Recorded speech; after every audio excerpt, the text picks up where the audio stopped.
okuzuula ebitone n'okulaakulanya talanta ezitali zimu. Minisita Meria Kyambadde mwasuubira okuyita okuyamba abavubuka abava mu bitundu byakulembera mu Paalamenti.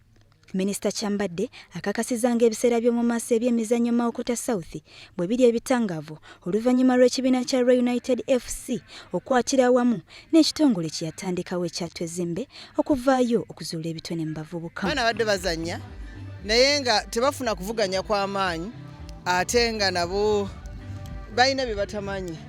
So twakwatagana na bano mikwano gyaffe abava mu America, California, ne tulaba nti tulina okusosowaza ennyo ebintu by'emizannyo mu kitundu kyaffe.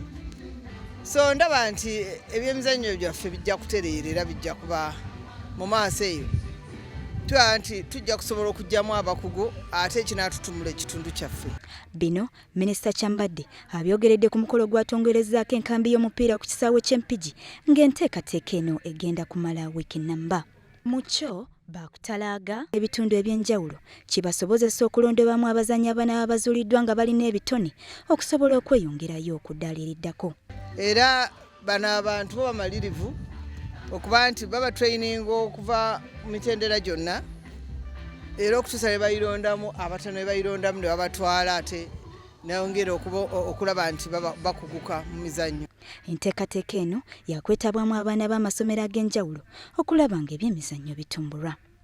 Abatuuze basiimye enteekateeka eno ne batendereza omulimu ogukoleddwa Minisita Kyambadde era wano wabasuubiriza okukolera awamu n'okulaba nga Mawokota egenda mu maaso. Kachanga Honorable ajja mu buyinza oba Kachanga atwala ssaza lino mu butuufu ebyemizannyo bikulidde ddala. Bikulidde ddala kubanga azze ateeka ebikopo bingi yenyigiddemu abasambi abakoze obulungi abawadde ebirabo ate tebakomye wansi era akoze eki abongeddeyo.